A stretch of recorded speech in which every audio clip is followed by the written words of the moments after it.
Welcome to Hierasmus and Friends, Stories Behind the Science, hosted by Hierasmus, the leading clinical platform for ABA therapy. Each episode highlights inspiring stories from experts and individuals with unique perspectives. Join us as we explore valuable insights and foster empowerment within the autism community. Hello, and welcome back to Hierasmus and Friends. I'm your host, Amy Cook, and I'm so excited to introduce today's guest, founder of the Autism Helper, special education teacher turned business owner and advocate for supporting children with autism in schools, Sasha Long. Thank you so much for being here today. How's it going? Good. Thanks for having me, Amy. Great. Well, I want to start off by sharing a little bit more about your background. If you want to just tell us a little bit about your family, where you live, and a little bit more about your job. Yeah, so I live in Chicago. I have three kids, 9, 7, and 4, and I'm the founder and president of the Autism Helper. So I'm a former special ed teacher turned BCBA, turned now business owner of the Autism Helper. That's awesome. Well, let's rewind a bit now to the beginning. And if you don't mind sharing your journey from being a special education teacher to founding the Autism Helper. Yeah, absolutely. So as a teacher, I was a cluster, like life skills classroom teacher, junior high students with autism. I felt wildly unprepared for that role. I have my undergrad in special ed, but it's such a broad degree. When you have an undergraduate degree in special ed, you can teach preschool through high school. You can teach a resource room, a self-contained room. So you're like a little bit prepared for a little bit of different, a lot of different roles, but not really trained in anything. That's kind of how I felt. So the first, 0 through 5 years of teaching were really hard. It was a lot of trial and error, a lot of figuring out what to do, what not to do. And kind of in that journey, I came across the world of ABA because I had a lot of extreme problem behaviors in my classroom. And that was the spot I felt really the most unprepared because we didn't really learn about that in my undergraduate program. Like maybe a little, a class on behaviorism, and maybe that's it. So I became a BCBA while in the classroom, which was such a blessing because I was able to go to class at night and then come back to school the next day and like see the principles in real life and really try strategies right away. I did my practicum in the classroom. I did my thesis in the classroom, which was a little bit unusual. But it was in a under-resourced, overcrowded public school classroom. It wasn't in a clinic. It wasn't nice and neat. It wasn't an in-home ABA where you get one client. And I loved that because I kind of consider myself a public school teacher first and a BCBA second. And I loved seeing that ABA can truly work in that messy way in that, public school setting. So I And am so a I little curious, sorry to interrupt, but yeah, no, so please. you said that you did your practicum in the school. So did your school district have a BCBA on staff, or did you have to do No, like remote no, supervision, or what did no. that look I basically begged a professor to do it for me. like? Okay. Yeah, and I got lucky and someone agreed. No, there were no BCBAs in the district that I worked in. I worked in a large urban district. No BCBAs. There's very few BCBAs there now. And this was a while ago. So yeah, I like just begged and pleaded and found a professor that did it for a while, and then a graduate student who was working on her dissertation that did it for a while. And that was lucky. And that was kind of pre-remote supervision. That wasn't like really a thing yet. So I think it's a little bit easier now Uh-huh. with remote supervision options to get creative with your practicum. Very cool. So Um, so you yeah, I kind of, became a yeah. BCPA. Yeah, and then I was kind of used to working two jobs at that point because I had like finished, my graduate program. I'm still teaching, and there really was no space for like sharing of ideas. And I was always hungry to like learn more from other teachers. Like this was right when Pinterest came out, like Instagram wasn't a thing, blogs were a big thing. I always asked my principal to send me to other schools so I could observe other teachers because as a special ed teacher, there's not a lot of special ed teachers in each building. There's maybe a handful. So like if you don't click with those teachers or they can't learn that much from them, you're like, who else do I go to? So at this point, I felt confident in what I was doing and I wanted to share what I was doing in the classroom. So I started a blog really on a whim. I had like my college best friend make me a blog template and I started blogging like I'm super type A. So I was like, I'm going to blog every day. So I blogged 7 days a week for like 2 years. And I started a Teachers Pay Teachers store, and I just kind of dove in on like share, and people wanted to hear like what I was doing. And it was just this nice cycle for a while of everything I did in the classroom, I would blog about, I would like post the products that I was using. And it was just like very cyclical and fun at that time too, to just really, share what I was doing in a way that felt very natural. Were you surprised, like when you started the blog? I don't know, now totally different Oh with my gosh. YouTube and podcast. You can see the views and all that, but like, could you Yeah. see who was reading your blog Oh at the yes. It would be time? like people would be like emailing me like a teacher from Africa and like Australia, and you would see like thousands of views. And I'm like, God, did I even proofread this? Like, I mean, looking at those old blogs, like I didn't. Like I would just post. But I also think that's kind of what people connected with. It was like I was just a teacher like them, and this is how I set up my Halloween party, and this is how I took data on fluency skills, and this is how I wrote a behavior plan and how I trained my staff. So it was very like non-curated. It's just like stream of consciousness. This is what I'm doing. And yeah, that's really where it started about 13 years ago. And so when you started that first blog, was it called the Autism Helper? Yes, it Okay. was. So the And so actually, little known fact, for the first like week that the blog was live, autism was spelled wrong, and my friend and I did not notice. And we were like quickly changed that. But yeah. well, it has definitely evolved quite a bit then. So can you share any pivotal moment or milestones that contributed to the company's growth? And like how long were you balancing special ed teacher, BCBA, as well as your side hustle, so to speak, initially? Yeah, I started, this was obviously pre-kids when it was like really Mhm. growing and starting. But I started getting asked to do consulting like locally and remotely. And then I started getting asked to do professional development, like trainings. And those were things I probably naturally would have wanted to say no to, but I said yes to everything. Like I took personal days and like flew across the country and would do a training.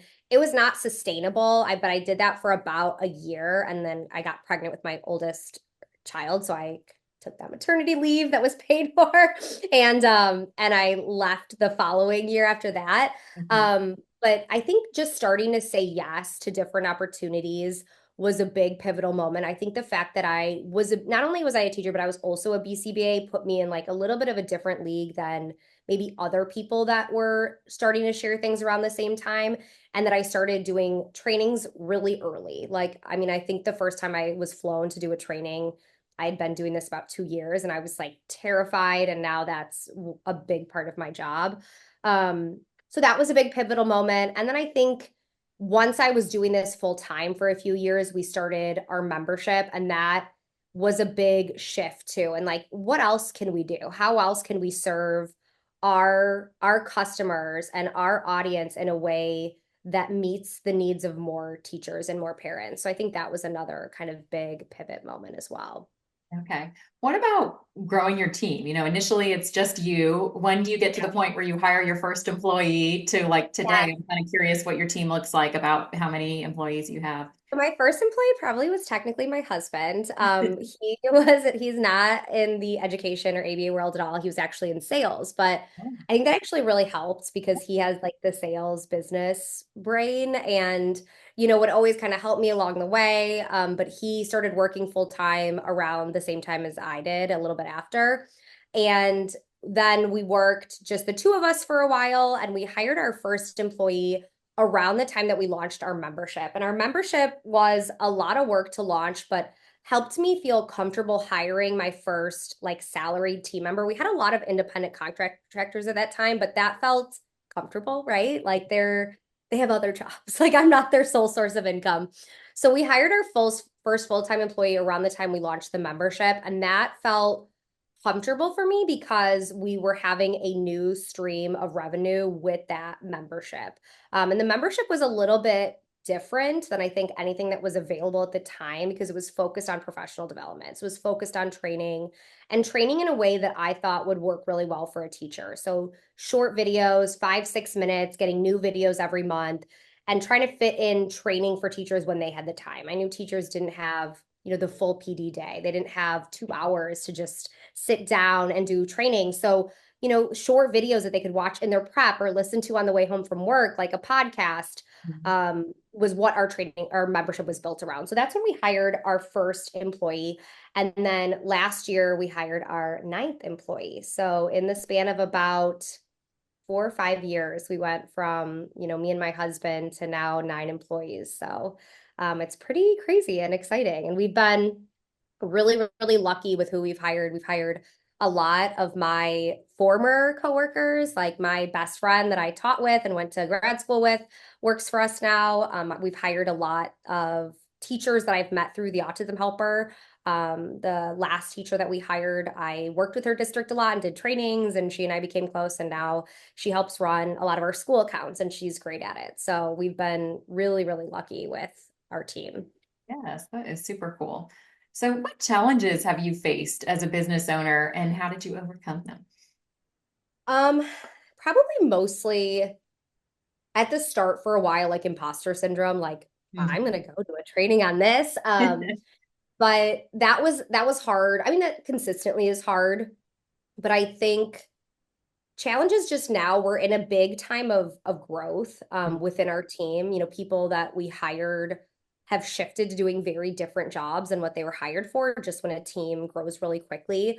So I think that has been a challenge on me not doing the day to day and me being really the owner and the president and managing like our big picture vision. And we have really big goals for where we want to go. And for us to go there, I can't be like laminating products, so being able to delegate, being able to trust the team that we've hired and invest in them and allow them to make decisions.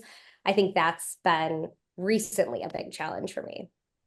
Very nice. Well, I can't wait to hear more about those goals, but I first want to talk about like your impact as well as some of the resources that you guys offer, because there might be some listeners that aren't as familiar with the Autism Helper. So, like, what types of resources and trainings do y'all provide today?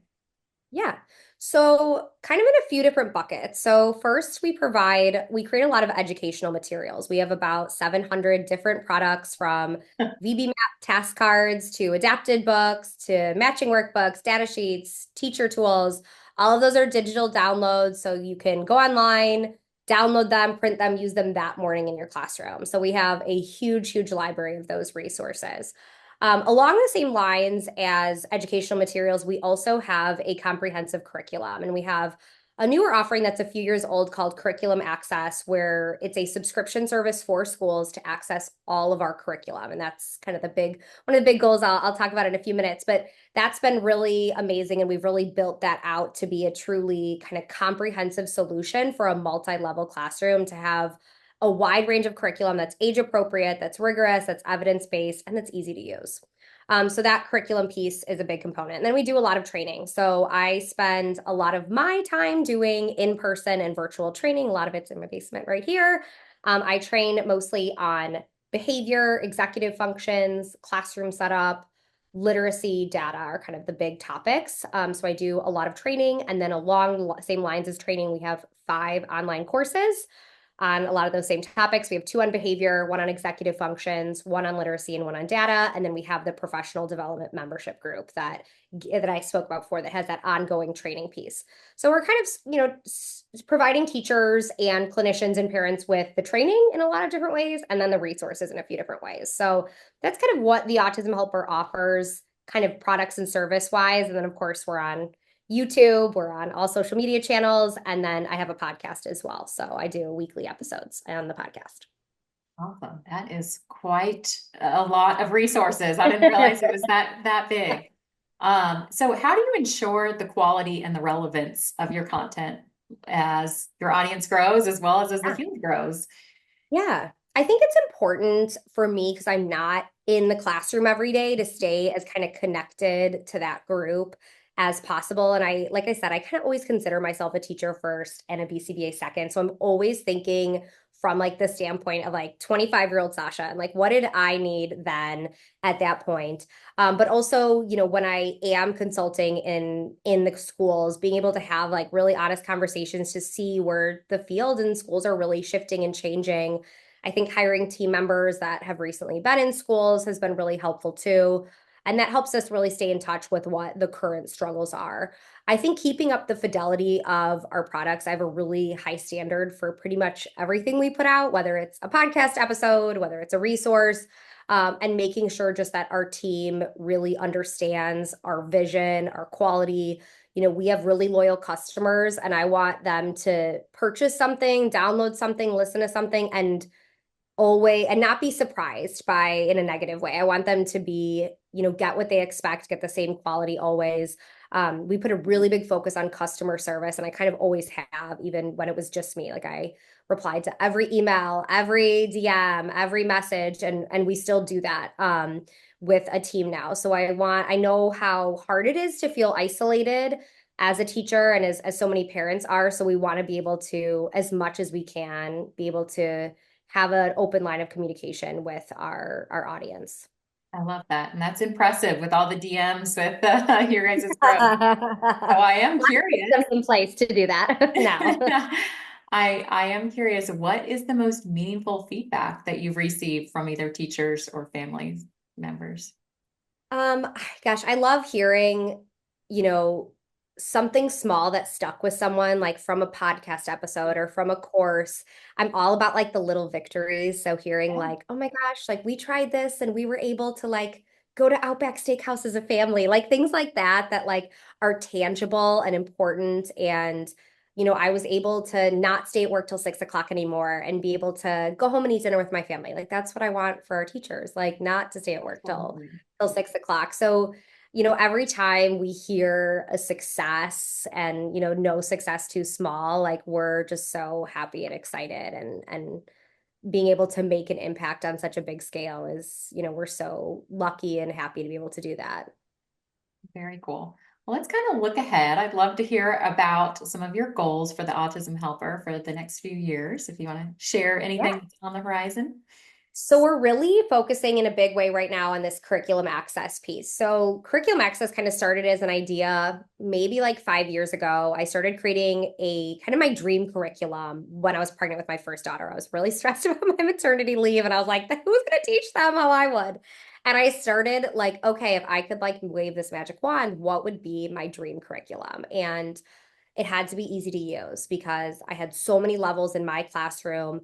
I had to be able to bounce between like teaching prepositions to teaching one-to-one correspondence to teaching colors to teaching how to write a paragraph. And it had to also be rigorous and low prep and evidence-based and embed data. So I kind of started this iteration when I was in the classroom, and it kind of kept growing from there. And what started as like language arts and math with a few levels. Now we have 10 subjects. We have up to 6 levels in every subject, has really, really grown and changed and evolved. And we had schools reaching out being like, hey, we want to get this for our teachers. And that's like our goal. We want to take schools money, not teachers money, right? Like schools Yeah. have funding. They have funding for curriculum, and it's not being utilized. And we were like, oh my gosh, this is great. We'd love to get it for you. Have you get this for your teachers. But we were having hard conversations with special ed directors and principals who were trying to pick and choose like the right level for a child that they didn't really know, or a classroom that they didn't really know, which, they can't. They're like, well, I think level 2 would be good enough. And we're like, well, what if there's a kid that needs level 3 or level 1? And we had a conversation that always sticks in my mind with the principal that was like, I'd love to get level 4, but we only really need that for one kid, and I can't justify paying for that. And I was like, man, I get the realities of a budget, but like that's not that kid's fault that no one else is at his level. So he just doesn't get curriculum that meets his needs. And who So we knows started, who's going to be there next year or the year oh, after. right? I was like, oh my God. And like, the honesty is like, I get it from the principal's perspective too. There's only so much funding. So we were like, it shouldn't be up to the administrators what level. It should be up to the teachers. And so we came up with this idea of like, how do we give all the levels and all the subjects to a teacher? And if we're packaging this as your like one-stop curriculum, there's a lot of things we have to add to it. We have to add placement assessments. We have to add a scope and sequence. We need to align it to standards. We need the data. I'm a BCBA. So we ran 2 case studies with over 600 participants. We aligned everything to state stand Common Core, and now we're almost aligned to all of the states that don't use Common Core as well.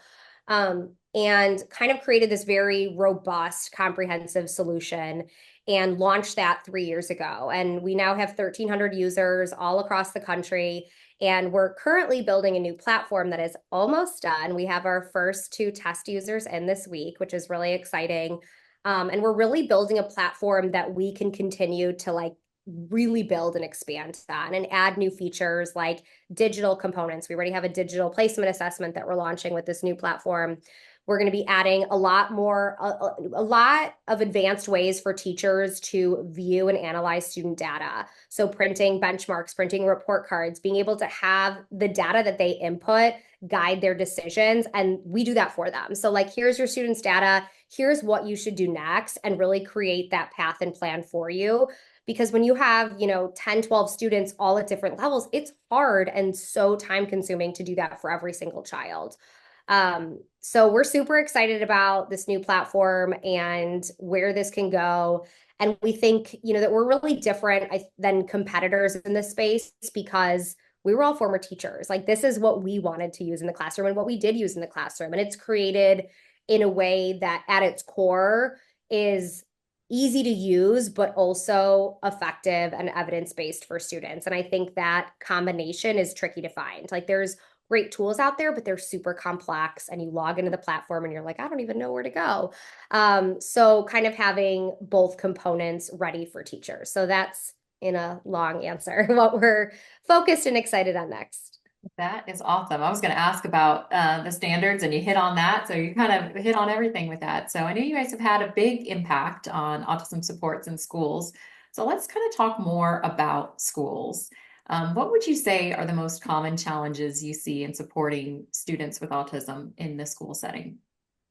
Oh, this is I have a lot to say on that one. I think, some of the big challenges right now um, is staffing. Mhm. Schools are so chronically understaffed, not just from like a paraprofessional and support staff perspective, but just teachers.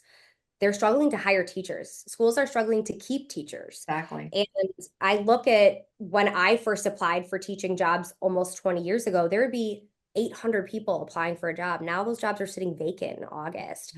So that's super concerning for me.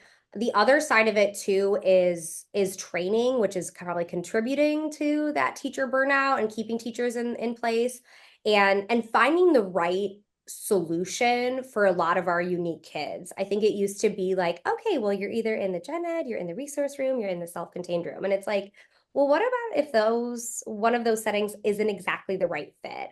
Mhm. And, I think in the early 2000s, there was a big movement towards like inclusion for everyone. And we realized that like that sounds nice on paper, but like we don't typically have the staffing to do it right. We don't have the training to do it right.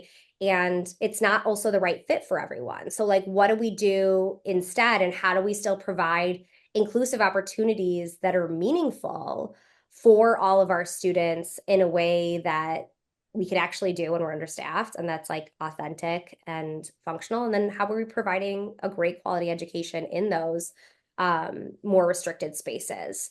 So I think there's a lot of big challenges, and I think they're getting harder and harder to overcome as we go forward. Fortunately, I know. I was in the field about the same time as you. I started about, well, probably in education. Oh, I don't know, about 20 years ago, but started in education, then went clinical and been all over. And yeah, it is definitely concerning, the Yeah. staffing. Okay, so if you could provide just one strategy or tip to new teachers working with students with autism, what would it be and why? I think the first thing would be to pair and build rapport. Mhm. The BCBA, ABA way is looking at pairing, and kind of the colloquial education term is like, rapport. I always use the analogy, be the chocolate chip cookie. Like I would eat a chocolate chip cookie every day if I could. Be that. Like be a person your students want to be around. Make your classroom a place your kids want to be in. If you can accomplish that, everything else is easier. Engagement, academic tasks, de-escalation, problem behaviors, all of that is easier when your kids want to be in your classroom. And that is it's an easier said than done thing, especially for some students, but really looking at their unique interests, looking at what makes them feel safe and comfortable, and making sure you're providing a routine environment that's really structured and routine based, because I think that can help lead to that chocolate chip cookie rapport and pairing when it's like, we know what to expect, we know what's going to happen here, and we like being here. I love that. So I have a question about ABA, but first I was also curious, in the schools, are they referring to it as ABA or different terminology? Because when I started 20 years ago, I was hired on. First, I was a special ed teacher. Then I was hired on as a part-time BCBA for a school district, and we like weren't, even though we were using ABA, we weren't allowed to use. Yeah. We weren't allowed to say we were providing any ABA. So, has that I changed? think that has shifted. I think it depends a little bit on the school, honestly, in the district. Some people will introduce themselves to me as the BCBA, some it's the behavior specialist. When someone introduces themselves as the behavior specialist, I'm always like, what is that? What's your background? Like, you know what I mean? I'm like, because there could be great behavior specialists that are, don't have an ABA background, but I'm always like, well, okay, what's your role? But I do see more schools, acknowledging. I think parents have put pressure on school districts. Like, we know that our child needs ABA, and why isn't the school providing this? So I think that has helped too. And I think in harder, more high stakes due process cases, the BCBA has become the really valuable one on the team because we have the data. So I think that's an important piece that school districts have recognized, that if there is going to be a situation that goes due process, that parent likely has an in-home provider that has those services, and the school district needs that too. Absolutely.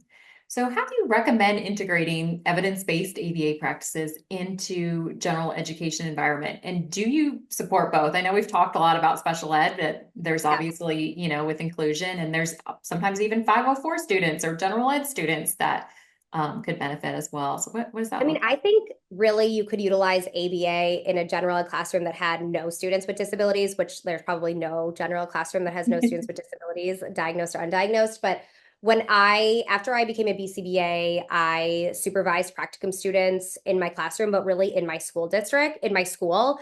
And it was, a K-8 public school building. I had a self-contained class, but there was most of the building were just, gen ed classrooms. And my practicum students ended up towards, especially the second half of the year, working almost primarily in the gen ed classrooms, and it was awesome. We started a referral process where teachers could ask for consulting help, and practicum students were doing everything from setting up class-wide token economies to setting up, grade level fluency systems for multiplication facts, teaching teachers how to record data in different ways on both academic skills and problem behaviors.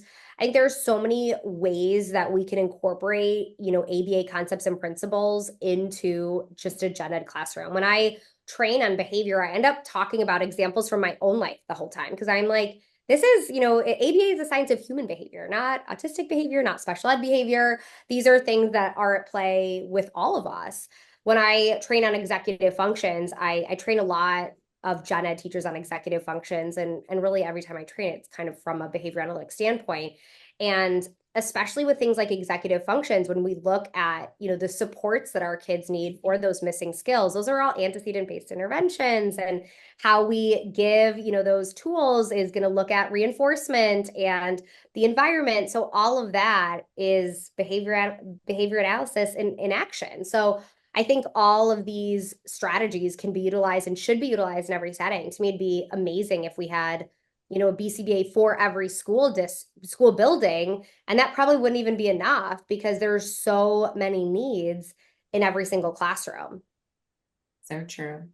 So let's talk about collaboration and data use. So, what role do you think collaboration between teachers, therapists, and families play in the student success? Oh, such a big role. And I think this is a hard piece because there's not like really a good plan for who's that bridge and who starts communication and who complies with it and who doesn't. And I think there's a lot of undue pressure put on the parents to be that liaison between the school team and the home team, between the medical team too. I think there's like never a plan for that. Like, the communication between a medical team and the in-home clinicians or the school team is kind of non-existent. So a lot of it's on the parents to be that translator. But I always advocate for either in-home teams or school teams to always reach out to that other counterpart. And, we're all here together. And the more we can have common goals, the more we can understand what the other team is doing, the better everyone's going to do. And it sometimes becomes an us against them mentality, but the sooner we can create that cohesive relationship, the better it'll be for that kid. And that's who we're all here for. Absolutely.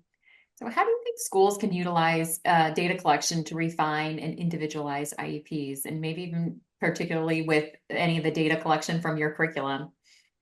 Yeah, I think the data piece is really overwhelming. Whenever I train in data, everyone's like, "Oh," and I think I think the problem with sometimes writing goals is a big generalization here, but a lot of times goals are written too broad, and then you don't know how to quantify and add a data component to that. It's like, well, I want to improve their reading comprehension. And you're like, well, okay, how are you going to take data on that? Like by 80% accuracy. And you're like, well, what are on what? Like, what are they reading? How are they reading? How are they showing the comprehension? So I, always encourage teachers to get pretty specific in those goals. We want I love teaching about learning channels and precision teaching because that like helps us really pinpoint that skill. And that's what we have to do is like, okay, you're looking at reading comprehension, but what do you really want to see? Do you want them to write the correct answer to a question that they've read? Do you want them to say the answer that they've read? Do you want them to summarize? Like pinpoint that. And once you do that, then you're like, well, what is success? Success is they answer 10 comprehension questions. Okay, how often do they answer those 10 comprehension questions? So, not being afraid, I think, to get really specific just because your IEP goals really specific doesn't mean you're not working on other things around that IEP goal. I think, we also think we need an IEP goal for everything we do in the classroom. You don't.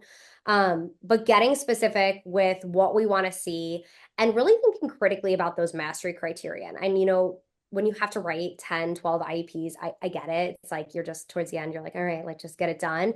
But I go on a soapbox about the 80% mastery criteria a lot because I see it on so many IEPs. And to me, 80% is not mastery. Like they got one out of every five wrong. Like, what are we doing here? Like, how are we going to build on a new skill for that? And then teachers get nervous, like 100% mastery criteria. I can't write that. I'm like, you can't. Like, there are a lot of things we have to do with 100% mastery. It doesn't mean forever, but like, I want to see 100% on like a consecutive time period, like before I move on to the next skill. So I think getting more specific on goals and kind of just thinking more critically about why we're writing them and what success looks like. That's super helpful. So, what are your thoughts on how technology can support better autism school outcomes? I think like there's so many great ways that we can utilize technology right now. Even, if you're looking at like AAC, I mean, wow, like they're like my aunt has a adult child that is nonverbal, and she made a joke a few years ago that I feel like she can make because it's her son, but it's so true. She's like, man, there's no better time in the world to be nonverbal than now. She's like, because my other kids that are verbal, they don't talk, they just text, so they're not even talking. So my son, same thing. He just wants to text. And I was like, that's so true. Like the with her son, with my cousin, things really clicked for he had an AAC device his whole kind of childhood. And literacy and utilizing that device and that tool didn't click until he got a cell phone. Because when he got a cell phone, he wanted to Snapchat and he wanted to Facebook and he wanted to text people. And you need to know how to write words to do all of those things. And it was really cool to watch. And I was working with his in-home team then to see like, oh, okay, now suddenly words have meaning and I want to learn how to spell the words and write the words and read the words. And, right now he works, full time at a restaurant and he has his AC device on his phone and he uses touch chat all day. I mean, that having that in your pocket this big, I mean, that's amazing. Like when you and I started, Dynavoxes were like 36 pounds and massive. And bringing them to a grocery store was like quite the feat. And now it's like he has everything he wants to say in his pocket. So Yeah. just even from an AAC standpoint is amazing. But I think, if we think about things like a smart board and different data collection technologies, there are so many ways that technology just makes the lift of a teacher easier too on having things that are accessible and available and ready to go. I love that.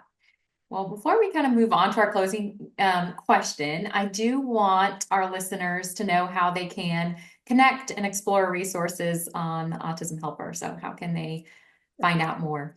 So the best place is the autismhelper.com. That's where we kind of give a summary of everything I just talked about, where you can get more information on curriculum access or any of our courses.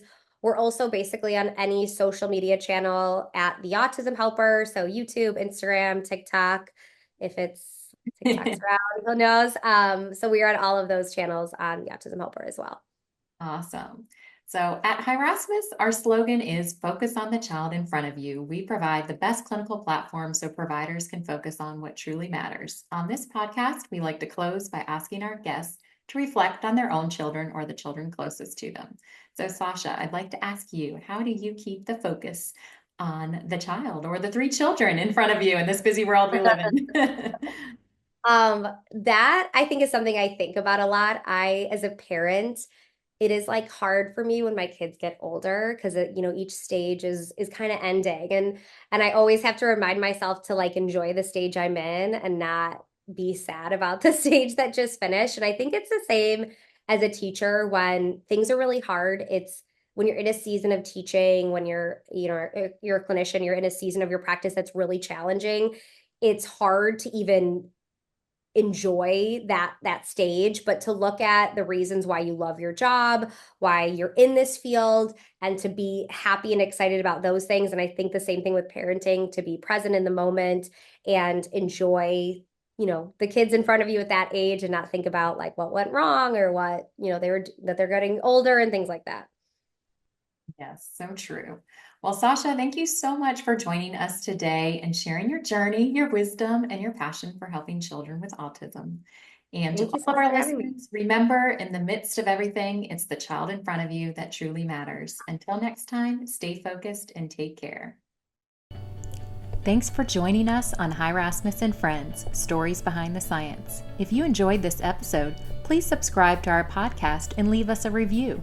Your feedback helps us continue to share inspiring stories and foster empowerment within the autism community.